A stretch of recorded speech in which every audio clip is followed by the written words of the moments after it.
ہم وہی کہیں گے جو ہمارا دین ہم کو بتاتا ہے.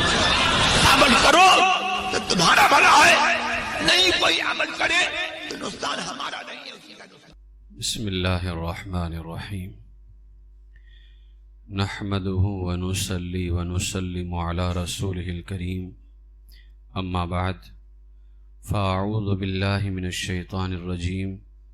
بسم اللہ الرحمن الرحیم. ان اللہ وملائکته یصلون علی النبی یا ایہا الذین آمنوا صلوا علیہ وسلموا تسلیما. اللہم صل علی سیدنا و مولانا محمد وبارک وسلم صلاۃ و سلاما علیک یا رسول اللہ صلی اللہ تعالی علیہ وسلم. السلام علیکم ورحمۃ اللہ وبرکاتہ. جان ہے عشق مصطفیٰ روز فزوں کرے خدا، جس کو ہو درد کا مزہ ناز دوا اٹھائے کیوں. ہمارے آقا صلی اللہ تعالی علیہ وسلم کے ایک عظیم عاشق اور جلیل القدر صحابی حضرت بلال حبشی رضی اللہ تعالی عنہ ہیں. آپ کا نام بلال ہے اور عظیم لقب جو ہے وہ مؤذن رسول یعنی سرکار صلی اللہ علیہ وسلم کے مؤذن، بلکہ ہمارے آقا علیہ الصلاۃ والسلام نے آپ کو ایک لقب دیا تھا سید المؤذنین، تمام اذان دینے والوں کا سردار. حضرت بلال حبشی رضی اللہ تعالیٰ عنہ کے تعلق سے عام طور پر یوں سمجھا جاتا ہے کہ آپ کا رنگ بہت زیادہ کالا تھا، جبکہ بہت سارے لوگ تو معاذ اللہ اس طرح سے حلیہ بیان کرتے ہیں کہ ایک وحشت ناک سا ماحول بنا دیتے ہیں. اللہ تعالیٰ بے ادبی سے ہماری حفاظت فرمائے. بالکل یہ درست نہیں ہے کہ حضرت بلال حبشی رضی اللہ تعالیٰ عنہ کا رنگ کالا تھا، یہ بالکل غلط بات ہے. اور جو اس طرح کے الفاظ ادا کرتے ہیں انہیں اپنی آخرت کی فکر کرنی چاہیے کہ کس ذات کے بارے میں تم کس طرح کی باتیں کر رہے ہو. حضرت بلال حبشی رضی اللہ تعالیٰ عنہ کا رنگ مبارک جو تھا وہ گندمی تھا. گندم گیہوں جو ہوتا ہے اس کا جو رنگ ہوتا ہے وہ گندمی تھا. علماء کرام نے بلال حبشی رضی اللہ تعالیٰ عنہ کا مبارک حلیہ بیان کرتے ہوئے لکھا ہے کانا شدید الادمہ، یعنی بلال حبشی رضی اللہ تعالیٰ عنہ کا رنگ مبارک شدید گندمی تھا، جیسا گندم کا دانہ ہوتا ہے اس طرح سے تھا. اب اسی گندم کے دانے کو تھوڑا سا اگر سیاہی کالے پن کی طرف مائل کر دیں تو جو رنگ بنے گا وہی حضرت بلال حبشی رضی اللہ تعالیٰ عنہ کا رنگ تھا. لہٰذا اس طرح سے بیان کرنا کہ ان کا رنگ کالا تھا یہ بالکل درست نہیں ہے اور یہ خلاف ادب ہے، بلکہ حضور کے قدموں میں آنے کے بعد جو ان کی خوبصورتی ہوئی ہے، دنیا کی ساری خوبصورتی ایک طرف اور بلال حبشی رضی اللہ تعالیٰ عنہ کی خوبصورتی ایک طرف ہے. شاعر کہتا ہے اسلام کا جمال ہے تیرے جمال سے، سیرت تیری ہے دین کی ایک ترجمہ بلال. لہٰذا آج ہمارے درمیان جو اسلام کی خوبصورتی ہے وہ بلال حبشی کی خوبصورتی کی وجہ سے ہے. تو اس طرح سے نہ بیان کیا جائے کہ معاذ اللہ لوگوں کا ذہن کسی اور طرف مائل ہو، بلکہ اس انداز میں بیان ہو کہ جب صحابی رسول کا بیان ہو تو ذہن و فکر کے اندر سوائے خوبصورتی کے اور سوائے خوشبو کے کچھ اور نہیں ہونا چاہیے. یہ صحابہ کرام رضی اللہ تعالیٰ عنہ کو بیان کرنے کا یہی انداز ہمارے اکابرین نے ہمیں سکھایا ہے. حضرت بلال حبشی رضی اللہ تعالیٰ عنہ سابق الاسلام ہیں، یعنی ابتدا میں ہی آپ نے اسلام قبول فرما لیا تھا. غلامی سے آزادی نصیب ہونے کے بعد سے لے کر کے ظاہری وصال تک ہمارے آقا علیہ الصلاۃ والسلام کی بارگاہ میں حاضر رہے. مؤذن رسول بھی ہیں اور اللہ کے رسول علیہ السلام نے اپنی بارگاہ میں آپ کی ذمہ داری جو لگا کر کے رکھی تھی وہ خازن مصطفیٰ بھی ہیں، یعنی مؤذن رسول تو ہیں، خازن مصطفیٰ جس کو ہمارے یہاں کہتے ہیں نا خزانچی، حضور کی بارگاہ میں جو خزانچی تھے وہ حضرت بلال حبشی رضی اللہ تعالیٰ عنہ تھے. کس کو کیا دینا ہے، کس سے کیا لینا ہے، سارا حساب کتاب یعنی حضور کی بارگاہ کے سیکریٹری تھے ایک طرح سے. تو یہ مقام ہے بارگاہ رسول صلی اللہ علیہ وسلم میں حضرت بلال حبشی رضی اللہ تعالیٰ عنہ کا. حضرت بلال حبشی حضور کے وصال کے بعد میں ملک شام تشریف لے گئے، آخر تک وہیں رہے. سن 20 ہجری کو 20 محرم الحرام شریف سن 20 ہجری کو آپ اس دنیا سے رخصت ہوئے اور مزار شریف جو ہے وہ ملک شام میں ہی ہے. حضرت بلال حبشی رضی اللہ تعالیٰ عنہ کہ اسلام لانے کا واقعہ اور عشق رسول کی جو داستان ہے اور محبت خدا کی جو ایک عظیم داستان تاریخ کے اندر رقم ہے، وہ یقیناً ہمارے لیے درس عبرت ہے. حضرت اسلام کا شروعاتی دور ہے، میرے آقا علیہ الصلوۃ والسلام نے اعلان نبوت فرمایا. اب یہ جو دور تھا سخت آزمائش کا دور تھا، اور مسلمانوں پر، اہل ایمان پر اس وقت جو ظلم و ستم کے پہاڑ توڑے جا رہے تھے، یقیناً کفار مکہ کی طرف سے جو مسلمانوں پر تکلیفیں آئی ہیں، آج بھی ان کو بیان کریں تو انسان کا کلیجہ منہ کو آ جاتا ہے کہ کیا اتنی بھی تکلیفیں کوئی برداشت کر سکتا ہے. لیکن ان صحابہ کرام نے اسلام کی خاطر اور عشق رسول کو جب اپنا لیا تو ہمیشہ اسلام کی فکر کی، عشق رسول کی فکر کی ہے، اور ہر طرح کی تکلیفوں کو برداشت کرتے رہے. میرے آقا علیہ الصلوۃ والسلام کے اوپر تکلیفیں جب آئی ہیں تو ایک وقت ایسا ہوا کہ اپنے یار غار سیدنا صدیق اکبر رضی اللہ تعالیٰ عنہ کو لے کر کے حضور ایک غار میں تشریف لے کر کے چلے گئے. شروع دور میں میرے آقا علیہ الصلوۃ والسلام ہیں اور صدیق اکبر ایک غار میں ہیں. انہی دنوں کی بات ہے جب حضور غار میں تشریف فرما تھے. ایک روز مکہ کے ایک بہت بڑے کافر جس کا نام تھا عبداللہ بن جدعان، اس کافر کا ایک غلام جو ہے بکریاں چراتے چراتے اس غار کی طرف نکل کر کے آ گیا جس غار میں حضور علیہ الصلوۃ والسلام تشریف فرما تھے. میرے آقا نے اسے دیکھا تو پکار کر کے فرمایا، یا راعی حل من لبن، اے بکریاں چرانے والے تمہارے پاس کچھ دودھ ہے؟ تو غلام نے کہا جی ہاں، ایک بکری ہے اور اس میں میرا کھانا ہے. یعنی میرے آقا نے مجھے اختیار دی ہے کہ جب تمہیں بھوک لگے تو اسی بکری میں سے دودھ نکالنا اور اس سے پی لینا. تو گویا اس بکری میں میرا کھانا ہے، یعنی اس بکری میں جو میرا حصہ ہے دودھ کا وہ میں آپ کو دے سکتا ہوں نکال کر کے، کیونکہ میں اس کا مالک ہوں. میں بکری کا مالک تو نہیں، لیکن جو میرا حصہ دودھ کا ہے میں اس کا مالک ہوں. لہٰذا اس نے کیا کیا، غلام نے وہ حصہ میرے آقا علیہ السلام کے حوالے کر دیا. حضور نے فرمایا بکری لے آؤ. غلام بکری لے کر کے حاضر ہوا تو میرے آقا علیہ الصلوۃ والسلام نے اپنے مبارک ہاتھ لگا کر کے خود جو ہے بکری کا دودھ نکالا. پیالہ بھر گیا، آپ نے دودھ نوش فرمایا، پھر دودھ نکالا، پھر پیالہ بھرا، صدیق اکبر رضی اللہ تعالیٰ عنہ کو عطا فرمایا. انہوں نے بھی جی بھر کر کے پیا. تیسری مرتبہ پھر جو ہے بکری کا دودھ نکالا اور پیالہ بھرا اور پھر اس غلام کو عطا فرمایا. تینوں حضرات نے پی لیا.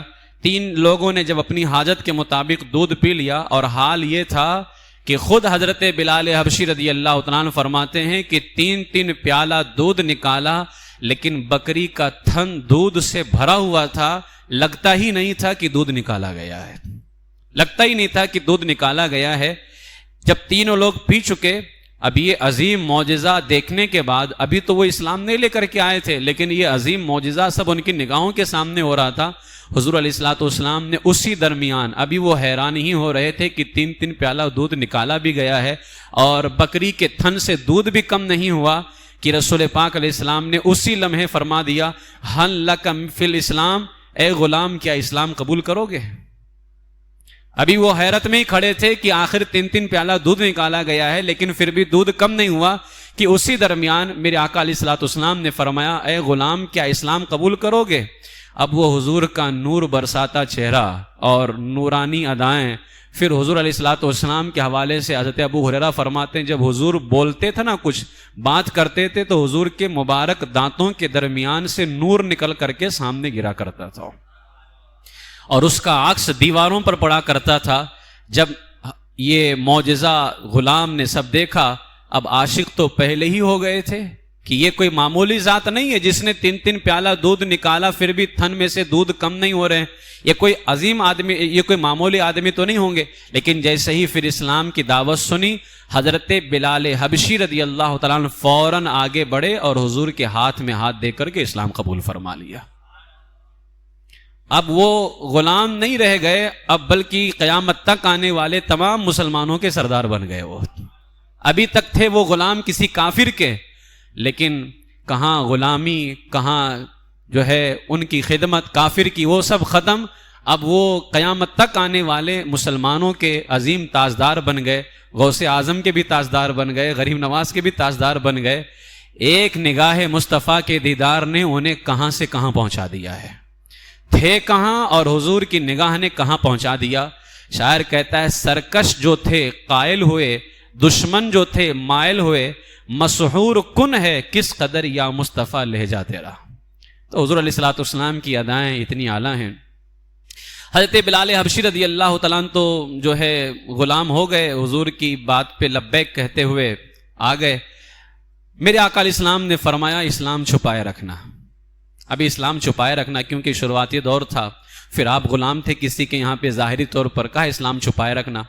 حکم تھا، لبیک کہتے ہوئے واپس چلے آئے. خوش نصیب اور اس قدر آپ کے جو ہے سر پر عزتوں کا تاج رکھ دیا گیا کہ اب آپ جو ہے بالکل اپنے آپ کے اندر خوشیوں سے جو ہے بھرے ہوئے اور اپنے آپ پر ناز کرتے ہوئے جب اپنے دنیاوی مالک کے گھر پہنچے تو ایک عجیب بات اس کے کافر مالک نے، حضرت بلال حبشی کے کافر مالک نے دیکھا کہ بکریاں تو پہلے بھی چرایا کرتا تھا، مگر آج یہ بکریاں اتنی خوش کیوں نظر آ رہی ہیں اور آج ان بکریوں میں اتنی برکت کیوں نظر آ رہی ہے. لیکن وہ کیا سمجھتا، یہ سارا ماجرا تو حضرت بلال حبشی رضی اللہ تعالیٰ عنہ دیکھ چکے تھے اور ان کی نگاہوں کے سامنے ہوا تھا. اب جب اس مالک نے دیکھا نا کہ آج بکریاں لگتا ہے ایسی جگہ چر کر کے آئی ہیں جہاں بہت زیادہ انہیں جو ہے اناج ملا ہے، تو مالک نے کہا اے بلال، آج تم نے بکریوں کو جہاں چرایا ہے کل بھی وہیں چرانا، کل بھی وہیں چرانا. اب عاشق کو کیا چاہیے، جانتے تھے کل بھی وہیں جاؤں گا تو مصطفیٰ کا دیدار ہوگا. جب مالک نے کہہ دیا کہ کل بھی وہیں لے کر کے جانا، تب تو دل میں اور حسرت جو ہے بالکل وہ حسرت بے قرار ہونے لگی کہ کیسے رات کٹے صبح ہو بکریاں پھر لے کر کے اسی جگہ پہنچ جاؤں تاکہ مصطفیٰ کا دیدار ہو جائے. شاعر کہتا ہے شب ہجر کی درازی کوئی ان سے جا کے پوچھے، تیری راہ تکتے تکتے جنہیں صبح ہو گئی ہے. حضرت بلال حبشی رضی اللہ تعالیٰ عنہ بالکل جو ہے یاد میں تھے کہ کب صبح ہو اور میں پھر لے کر کے جاؤں. خیر صبح ہوئی اور بلال حبشی رضی اللہ تعالیٰ عنہ بارگاہ رسول صلی اللہ علیہ وسلم میں لے کر کے پہنچے ہیں. ہمارے آقا سرکار مفتی اعظم ہند علیہ الرحمہ نے جو ہے حضور کے دیدار کی جو لذت ہے اس کو اس طرح سے بیان کیا ہے کہ آخر بلال حبشی کیوں رات بھر بے قرار نہ ہو. شب ہجر یوں دل کو بہلا رہے ہیں کہ دن بھر کی بیتی کو دہرا رہے ہیں. تو آخر بلال حبشی رضی اللہ تعالیٰ نے کیوں رات بھر بے قرار رہے کہ صبح ہو پھر بکریاں، کیا بکریاں چرانے میں بڑا مزہ آتا ہے؟ فرمایا نہیں، بکریاں چرانے میں نہیں، وہ شربت دیدار جو ملا تھا.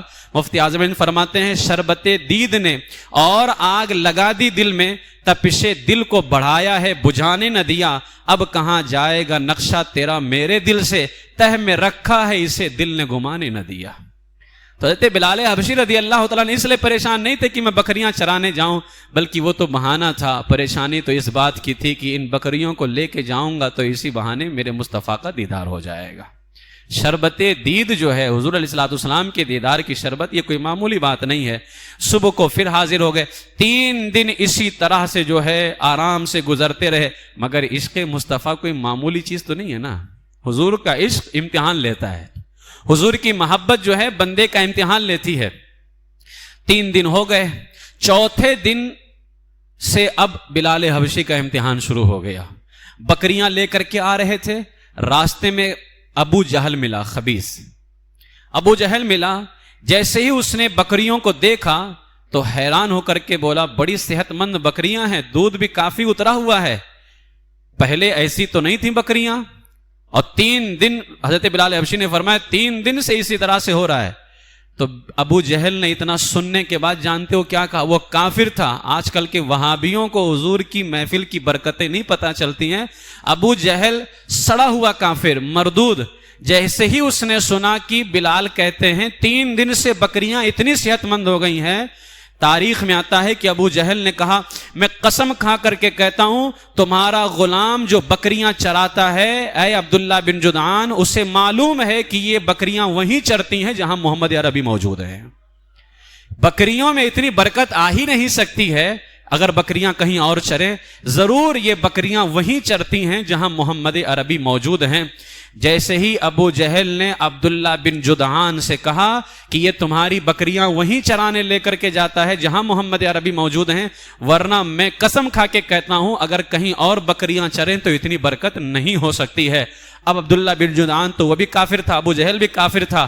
عبداللہ بن جدعان نے پابندی لگا دی، اب تم کل سے بکریاں چرانے نہیں جاؤ گے۔ یہ عشق کا امتحان شروع ہو گیا۔ یہ بہت بڑا امتحان تھا کہ حضور کا دیدار ان کے نگاہوں کے سامنے سے اب چھینا جا رہا ہے، اب تم بکریاں چرانے نہیں جاؤ گے۔ عبداللہ بن جدعان کافر تھا، اس نے منع کر دیا۔ شاعر کہتا ہے ہم کہاں اور تم کہاں جانا، ہیں کئی ہجر درمیاں جانا، یعنی اب حضور علیہ الصلوۃ والسلام کے دیدار سے بلال حبشی رضی اللہ تعالیٰ عنہ جو ہے محروم ہو گئے۔ اب بلال حبشی رضی اللہ تعالیٰ عنہ کو تو دیدار سے روک دیا گیا، کسی کے ہجر میں جینا محال ہو گیا ہے، کسے بتائیں ہمارا جو حال ہو گیا ہے۔ حضرت بلال حبشی رضی اللہ تعالیٰ عنہ کو جب منع کیا گیا، ایک عجیب سی کیفیت آ گئی آپ کے اوپر کہ محبوب کے دیدار سے روک دیا گیا۔ چند دن تو یہ امتحان کے اسی طرح رہے۔ ایک دن بلال حبشی رضی اللہ تعالیٰ عنہ سے رہا نہ گیا، حرم پاک میں تشریف لائے، وہاں چند کافر بھی موجود تھے حرم کے اندر، لیکن ان کی نگاہ کسی کے اوپر نہیں پڑی۔ اب حضور کی بارگاہ سے اللہ کی محبت کا ایسا جام پیا تھا کہ حرم میں آئے اور کوئی کافر وہاں پر نگاہوں کے سامنے ان کے نہیں تھا، لیکن کچھ کافر موجود تھے۔ آپ نے سمجھا کہ میں اکیلا ہوں، یہاں کوئی کافر ہے نہیں، تو کافروں کے جھوٹے خدا جو حرم میں رکھے ہوئے تھے، آپ نے جب ان کو دیکھا تو اپنے ایمان کے اندر بالکل جذبہ ایمانی میں آ گئے اور ایمانی جوش پیدا ہو گیا۔ آپ نے ان جھوٹے خداؤں پر تھوکا اور کہا نامراد ہے وہ بھی جو تمہاری عبادت کرتا ہے اور تم سب جھوٹے ہو۔ یہ بلال حبشی رضی اللہ تعالیٰ نے کہا۔ اب آپ تو یہ سمجھ رہے تھے کہ میں اکیلا ہوں، لیکن وہاں چند کافر موجود تھے۔ جب کافروں نے دیکھا تو جلدی جلدی یہاں سے جو ہے ان کو پکڑا، اور ان کو پکڑ کر کے لانے کے بعد جانتے تھے کہ عبداللہ بن جدعان کے غلام ہیں، لا کر کے عبداللہ بن جدعان کے سامنے کھڑا کر دیا، تمام ماجرا بتایا۔ اب اس بدبخت کافر نے کیا کیا؟ اپنے اس غلام کو، جو اس کے ظاہری غلام تھے لیکن ہم سنیوں کے تاجدار تھے، حقیقی عاشق رسول تھے، ان کو لا کر کے ابو جہل اور امیہ ان دو خبیث کے ہاتھوں میں بیچ دیا، اور عبداللہ بن جدعان نے کہا یہ تمہارا ہے، اب جو چاہو اس کے ساتھ میں کرو۔ اب عشق کا امتحان شروع ہوا 3 دن کے بعد، کس طرح سے کہ دیدار مصطفیٰ سے روکا گیا۔ اب بلال حبشی رضی اللہ تعالیٰ عنہ کو اس عشق رسول میں اور جو ہے مضبوط کیا جا رہا ہے، عشق رسول کے اندر بلال حبشی کو اور پکا کرنے کا وقت آ رہا ہے۔ جب ان دو خبیثوں کے ہاتھ میں بیچ دیا، ابو جہل کے ہاتھ میں اور امیہ کے ہاتھ میں، ان لوگوں نے کیا کیا؟ بڑے ظالم تھے، ان دونوں نے اس عظیم عاشق رسول کا ہاتھ پکڑا، مکہ کے صحرا میں لے کر کے گئے، جنگلوں میں لے کر کے گئے، اور عاشق رسول کو اسلام قبول کرنے کے جرم میں، حضور کا غلام بننے کے جرم کے اندر تپتی ہوئی ریت پر لٹا دیا، سینے پر پتھر رکھ دیا اور بولے اکفر بمحمد، محمد صلی اللہ علیہ وسلم، یعنی تم محمد عربی کے رسول ہونے کا انکار کرو۔ یہ شہادت گہے الفت میں قدم رکھنا ہے۔ لوگ آسان سمجھتے ہیں مسلمان ہونا۔ بلال حبشی سے کہا کہ محمد عربی کا انکار کرو، ایک طرف کفر بھی ہے، ظلم بھی ہے، ستم بھی ہے، عشق رسول بھی ہے، اور ابو جہل کا ظلم و ستم بھی ہے، ظلم کر رہے ہیں، لیکن قربان جائیں بلال حبشی رضی اللہ تعالیٰ عنہ کا عشق رسول ایسا تھا کہ ذرہ برابر بھی آپ پیچھے ہٹنے کو تیار نہیں تھے۔ غلامان محمد جان دینے سے نہیں ڈرتے، یہ سر کٹ جائے یا رہ جائے کچھ پرواہ نہیں کرتے۔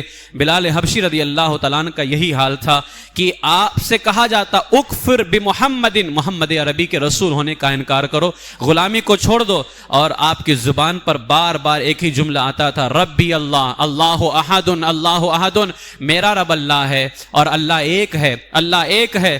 ابو جہل اور امیہ بن خلف نے اب حرب آزمانا شروع کیے۔ جب آپ کو جو ہے تپتی ہوئی ریت پر لٹا دیا، سینے پر پتھر رکھا، پھر بھی کچھ کام نہ بنا، تو اب اس عاشق رسول کا امتحان کس طرح سے ہو رہا ہے۔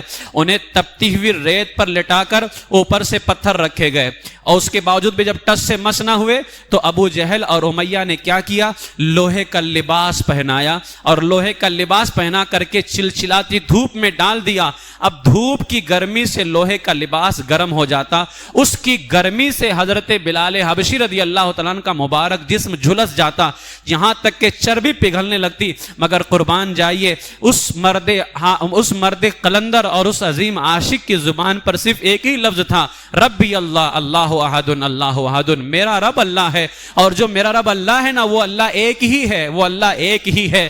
حضرت بلال حبشی اب بھی جو ہے باز نہ آئے تو کافروں نے کیا کیا، ان کے گلے میں رسی ڈالا، اور رسی ڈالنے کے بعد میں جو مکے کے بدتمیز قسم کے اور آوارہ قسم کے لڑکے تھے ان کے ہاتھوں میں یہ رسی دے دیا، اور اس عظیم عاشق رسول کو مکے کی گلی کوچوں میں گھسیٹتے تھے، اور گھسیٹ کر کے کہتے تھے اکفر بمحمد، محمد عربی کا انکار کرو، پھر کہتے تھے ربی اللہ اللہ احد اللہ احد۔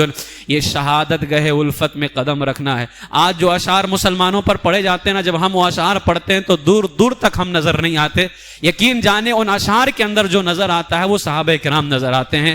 یہ شہادت گہے الفت میں قدم رکھنا ہے۔ لوگ آسان سمجھتے ہیں مسلمان ہونا، کیا انداز تھا بلال حبشی رضی اللہ تعالیٰ عنہ کا۔ مجھے بتائیے 3 دن کا جام پیا ہوا تھا، عشق رسول کا 3 دن کا جام، صرف جس نے 3 دن تک بلال حبشی نے حضور کو دیکھا، اور حال کیا ہو گیا ہے، کس قدر ایمان میں پکے ہو گئے ہیں، وہ صدیق اکبر رضی اللہ تعالیٰ عنہ جنہوں نے پوری زندگی دیکھا، وہ مولائے کائنات جنہوں نے بچپن سے لے کر کے آخر تک دیکھا۔ اسی لیے تو اللہ قرآن میں فرماتا ہے ایمان لانا ہے تو صحابہ جیسا ایمان لے کر کے آؤ۔ صرف 3 دن کا دیدار مصطفیٰ بلال حبشی کو کتنا مضبوط کر دیتا ہے۔ حضرت بلال حبشی ہر تکلیف برداشت کرتے ہیں، لیکن اللہ تبارک و تعالی اس قدر حفاظت فرما رہا ہے کہ آپ اللہ کے ایک ہونے کا ہی نعرہ لگا رہے ہیں۔ حضرت بلال حبشی رضی اللہ تعالیٰ عنہ کو مکے کی گلیوں میں تکلیف دیا جا رہا ہے۔ خیر یہ معاملہ کافی دن تک چلتا رہا۔ میرے آقا علیہ الصلوۃ والسلام ایک دن غار سے تشریف لے کر کے آئے۔ جب غار سے تشریف لے کر کے آئے، تکلیف میں دیکھا بلال حبشی کو، آخر حضور کے دل کو تو تکلیف پہنچی ہوگی، اس لیے کہ حضور کی شان یہ ہے عزیز علیہ ما عنتم۔ اللہ فرماتا ہے اے میرے محبوب کے غلاموں، تمہارا تکلیف میں پڑنا اس محبوب کو بہت زیادہ بھاری گزرتا ہے۔ یعنی اگر رسول کے غلاموں کو تکلیف ہونا تو جتنی تکلیف ہمیں ہوتی ہے۔ ایک عظیم عاشق نے لکھا ہے کانٹا چبھنے پر جو تکلیف تمہیں ہوتی ہے، تمہیں تکلیف تو کم ہوتی ہے اور بعد میں ہوتی ہے، پہلے تکلیف حضور کو ہوتی ہے اور تم سے زیادہ ہوتی ہے۔ وہ اس طرح پیار کون کر سکتا ہے؟ اسی لیے اعلیٰ حضرت علیہ الرحمہ نے فرمایا بے ہنرو بے تمیز کس کو ہوئے ہیں عزیز، یا رسول اللہ ایک تمہارے سوا تم پہ کروڑوں درود۔ ہم تو بے ہنر تھے، بدتمیز تھے، کون بدتمیزوں سے پیار کرتا ہے؟ آپ نے ہمیں پیار کیا ہے، آپ نے ہمیں اپنے گلے سے لگایا ہے، آپ نے ہمیں اپنا غلام بنایا ہے۔ آج ہم کہتے ہیں نا ہم حضور کے غلام ہیں، ہمیں اپنی غلامی پر تو ناز ہے، اس سے کہیں زیادہ اس بات پر ناز ہے کہ انہوں نے غلام بنایا ہے۔ اگر وہ غلام نہ بناتے تو ہم ان کی غلامی میں شامل نہیں ہوتے، انہوں نے غلام بنایا ہے تو ہم غلامی میں آج شامل ہیں، ورنہ اگر وہ کرم نہ کرتے تو ہم غلامی میں کبھی شامل نہ ہوتے۔ حضرت بلال حبشی کو جب حضور نے دیکھا ہوگا تو کس قدر پیارے آقا علیہ الصلوۃ والسلام کو تکلیف ہوئی ہوگی، اور حضور کو تکلیف ہو، حضرت صدیق اکبر کو یہ کبھی گوارا نہیں۔ حضور کو تکلیف ہو، صدیق اکبر کو کبھی گوارا نہیں۔ جب دیکھا تکلیف میں کہا رسول اللہ کیا بات ہے؟ میرے آقا نے فرمایا کہ ابو بکر میں چاہتا ہوں کہ بلال کو آزاد کروا دیا جائے، میں چاہتا ہوں کہ بلال کو آزاد کروا دیا جائے۔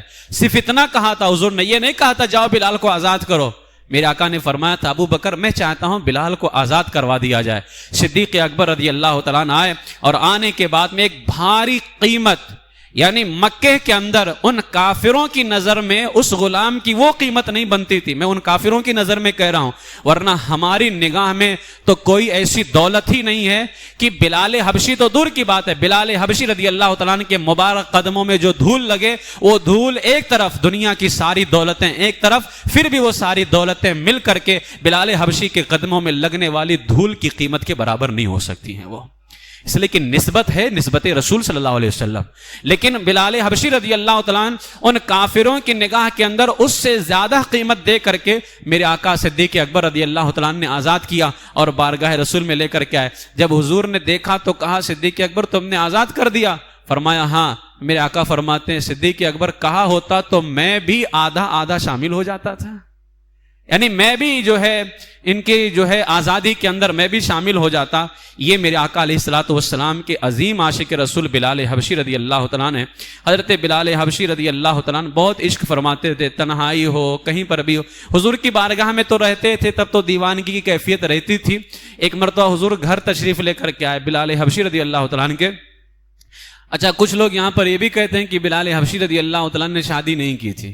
یہ بالکل جھوٹ بات ہے. لوگ اصل میں قوالیوں میں سن لیتے ہیں کچھ چیزیں اور وہی جو ہے لا کر کے بیان کرتے ہیں. بالکل اس طرح کی باتیں نہیں کرنی چاہیے.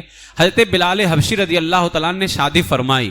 یہ الگ بات ہے کہ کیا مرضی مولا ہے کہ کوئی اولاد نہیں ہوئی لیکن آپ نے شادی فرمائی ہے. میرے آقا علیہ السلام ایک دن بلال حبشی کے گھر تشریف لے کر کے آئے. عشق رسول ذرا دیکھنا کس قدر اللہ نے آپ کے دل میں عشق رسول پیدا فرمایا. جب حضرت بلال حبشی کے گھر تشریف لے کر کے آئے، قربان جائیں بلال حبشی کی جو ہے بلال حبشی کی قسمت پر، ان کے نصیبے پر کہ ساری دنیا ان کی طرف جانے کو ترستی ہے، اور آج وہ خود بلال کے گھر تشریف لے کر کے آئے اور آنے کے بعد میں پوچھا کہ بلال گھر پر ہیں؟ تو حضرت بلال حبشی رضی اللہ تعالیٰ عنہ کی زوج محترمہ نے فرمایا وہ تو گھر پر نہیں ہے. پھر زوجہ نے خود کہا یا رسول اللہ بلال جب گھر ہوتے ہیں تو ان کی زبان پر بس ایک ہی رٹ ہوتی ہے، قال رسول اللہ قال رسول اللہ قال رسول اللہ. یا رسول اللہ آپ کی بارگاہ سے جو کچھ سن کر کے آتے ہیں بلال حبشی جب تک گھر میں رہتے ہیں بس ایک ہی بات کرتے رہتے، اللہ کے رسول نے یہ فرمایا، اللہ کے رسول نے یہ فرمایا، اللہ کے رسول نے یہ فرمایا. جیسے ہی اتنا سنا تو میرے آقا علیہ الصلوۃ والسلام کی دریائے رحمت جوش میں آئی اور آپ فرماتے ہیں ما حدثک عنی بلال فقد صدق.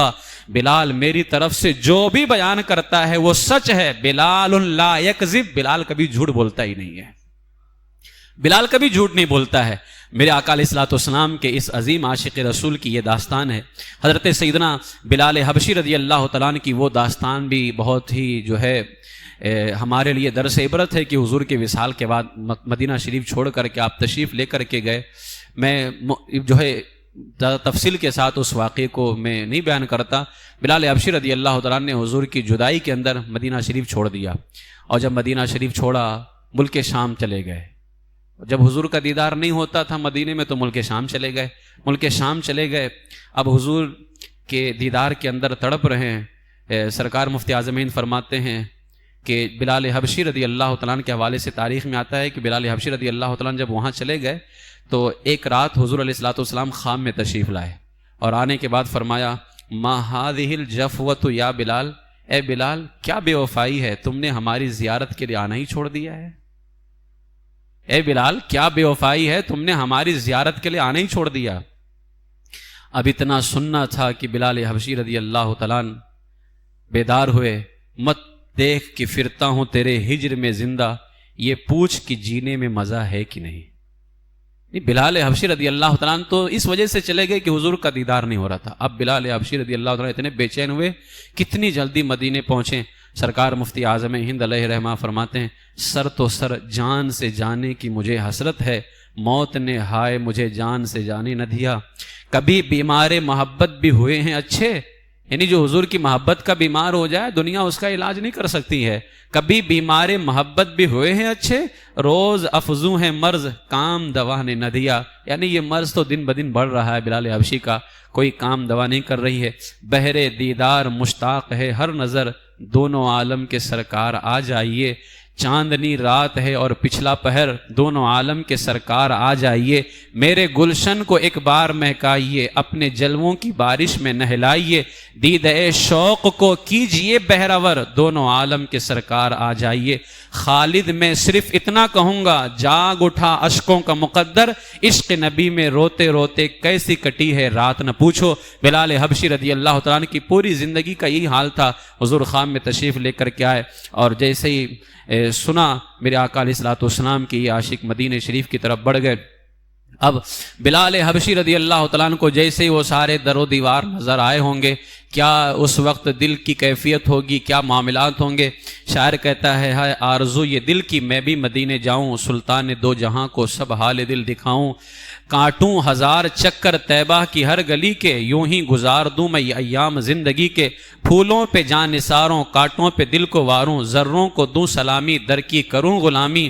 سیدنا بلال حبشی رضی اللہ تعالیٰ عنہ اس قدر عشق رسول کے اندر جب مدینہ شریف کے اندر داخل ہوئے، مدینہ شریف میں داخل ہوئے، پھر بے قراری بڑھ گئی۔ جب داخل ہوئے ہر طرف جو ہے مدینہ شریف میں گئے، تاریخ میں آتا ہے مسجد نبوی شریف میں جاتے حضور وہاں نظر نہیں آتے، ممبر کے پاس جاتے حضور وہاں بھی نظر نہیں آتے، جہاں حضور علیہ الصلوۃ والسلام آرام فرمایا کرتے تھے، جو ستون سریر ہے جہاں حضور کی چارپائی بچتی تھی، وہاں گئے، وہاں بھی حضور نظر نہیں آتے۔ اب بے قراری بڑھ گئی، اور جب بے قراری بڑھی تو حضور کے مزار شریف پر آئے، اور آنے کے بعد میں تاریخ میں آیا کہ اپنا چہرہ مبارک حضور کی مزار مبارک کی مٹی پر ملنے لگے، روتے جاتے تھے۔ اور اب میں وہ جو کہتے تھے اس کو کیسے بیان کروں، میرے امام کے الفاظ میں بیان کر دیتا ہوں۔ اٹھا دو پردہ دکھا دو چہرہ کی نور باری حجاب میں ہے، زمانہ تاریک ہو رہا ہے کہ مہر کب سے نقاب میں ہے۔ بلال حبشی رضی اللہ تعالیٰ نے اس طرح حضور کے روضے پر اپنا چہرہ ملتے جا رہے ہیں۔ سب صحابہ کرام آئے کہ مؤذن رسول تشریف لے کر کے آ گئے، سب نے اذان کی گزارش کی۔ آپ نے فرمایا کہ میں اذان نہیں دے سکتا، جب اذان پڑھتا تھا تو حضور کا چہرہ بھی نگاہوں میں ہوتا تھا، اب میں کیسے دے دوں، مجھے تو حضور کا چہرہ دکھتا نہیں ہے۔ حضرت بلال حبشی رضی اللہ تعالیٰ نے جو ہے معذرت کی۔ امام حسن امام حسین رضی اللہ تعالیٰ عنہما کو بلایا گیا۔ آپ دونوں نے جب کہا کہ اے ہمارے نانا کے مؤذن، ہمیں نانا جان کو جو اذان دیتے تھے وہ سناؤ، اب ان شہزادوں کی بات کو ٹال دینا یہ تو پھر کسی کے اندر جو ہے جرأت نہیں ہو سکتی ہے، اس لیے کہ ان کی خوشی رسول اللہ کی خوشی ہے، اور ان دونوں شہزادوں سے حضور بے پناہ محبت فرمایا کرتے تھے۔ جب ان دونوں نے کہا، بلال حبشی رضی اللہ تعالیٰ نے شہزادوں کے حکم پر سر جھکایا، اذان دینے کی جگہ تشریف لائے، کانوں میں ہاتھ لگا کر آپ نے جب اذان شروع کی ہے، اور پھر جو اذان شروع کی، کوئی بلال حبشی رضی اللہ عنہ کوئی معمولی مؤذن نہیں تھے، مدینے کی جو ہے فضا میں جب آواز گونجی ہے، سرزمین طیبہ پر ایک عجیب سی کیفیت پیدا ہو گئی۔ لوگ اپنے گھروں کے اندر باتیں کرنے لگے کہ رسول اللہ کے مؤذن آ گئے ہیں، تو کیا رسول اللہ بھی تشریف لے کر کے آ گئے؟ رسول اللہ کے مؤذن، کیونکہ بلال حبشی رضی اللہ تعالیٰ نے وصال رسول کے بعد اذان دینا چھوڑ دیا تھا، بس اسی فکر کے اندر کہ جب میں اشہد ان محمد رسول اللہ پہ پہنچتا ہوں تو دیدار مصطفیٰ نہیں ہوتا ہے۔ تو لوگوں نے کہا کیا رسول اللہ کے مؤذن آ گئے، تو حضور بھی تشریف لے کر کے آ گئے۔ سب جو ہے بلال حبشی رضی اللہ تعالیٰ عنہ کے دیدار کے لیے تشریف لے کر کے آئے۔ بلال حبشی رضی اللہ تعالیٰ عنہ اذان دیتے دیتے جب اس مقام پہ پہنچے، اشہد ان محمد رسول اللہ صلی اللہ علیہ وسلم، ادھر آپ کی زبان سے یہ کلمہ نگاہ اٹھی، ممبر نور پر پڑی۔ جب حضور کے ممبر پر نگاہ پڑی، ممبر خالی تھا، یاد مصطفیٰ سے تڑپ گئے اور بے ہوش ہو کر کے زمین پہ گر گئے۔ اذان بھی مکمل نہ کر سکے، بے ہوش ہو کر کے زمین پر گر گئے۔